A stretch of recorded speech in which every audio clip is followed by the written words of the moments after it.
सात तुकाराम महाराज गाता अभंग 950। चिंतने सरे तो धन्य धन्य काळ, सकळ मंगळ मंगळाचे। चिंतने सरे तो धन्य धन्य काळ, सकळ मंगळ मंगळाचे। सावसार सिंधू नाही हरिदासा, गर्भवास कैसा नेनती ते। सवसार सिंधू नाही हरिदासा, गर्भवास कैसा नेनती ते। जनावन ऐसे कृपेच्या सागरे, दाटला भारे पांडुरंग। जनावन ऐसे कृपेच्या सागरे, दाटला भारे पांडुरंग। तुका म्हणे देवा भक्ताचे बंधन, दाखविले भिन्न परी एक। तुका म्हणे देवा भक्ताचे बंधन, दाखविले भिन्न परी एक। चिंतने सरे तो धन्य धन्य काळ, सकळ मंगळ मंगळाचे।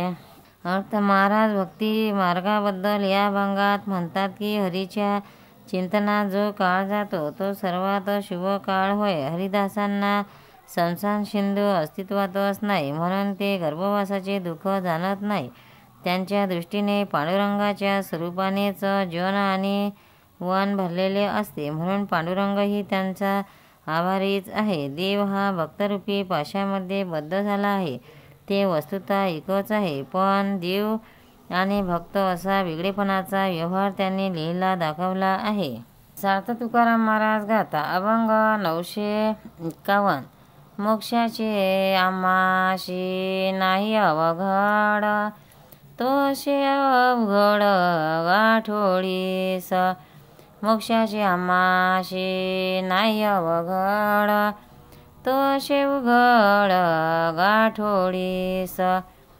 भक्तीचे सोहळे होतील जीवाशी, नावलते विषे पुरविता। भक्तीचे सोहळे होतील जीवाशी, नावलते विषे पुरविता। ज्याचे त्याशी देणे कोणते उचित, मानोनी आहेत घेतो सुखे। ज्याचे त्याशी देणे कोणते उचित, मानोनी आहेत घेतो सुखे। तुका म्हणे सुखे देई संसार, आवडीशी थार करी माझे।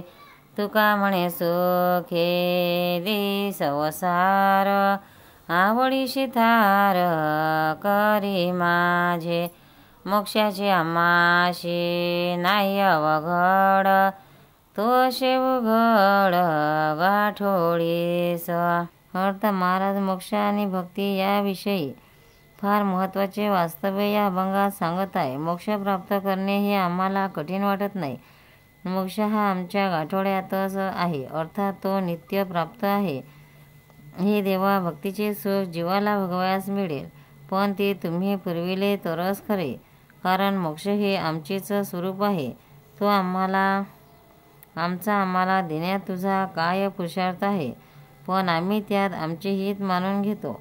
तू आम्हाला सुखाने जन्म आणि संसार दे, पण माझ्या प्रीतीला तुझ्या चरणाच्या ठिकाणी आश्रय दे।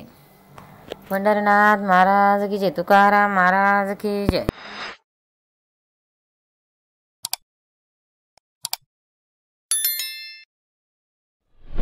भक्तांनो, व्हिडिओ आवडल्यास व्हिडिओला लाईक करा, शेअर करा, सबस्क्राईब करा, तसेच बाजूला असलेल्या बेलवर क्लिक करा, म्हणजे याच्यापुढील सर्व व्हिडिओ तुम्हाला सर्वात आधी मिळत जातील। जय श्री कृष्ण।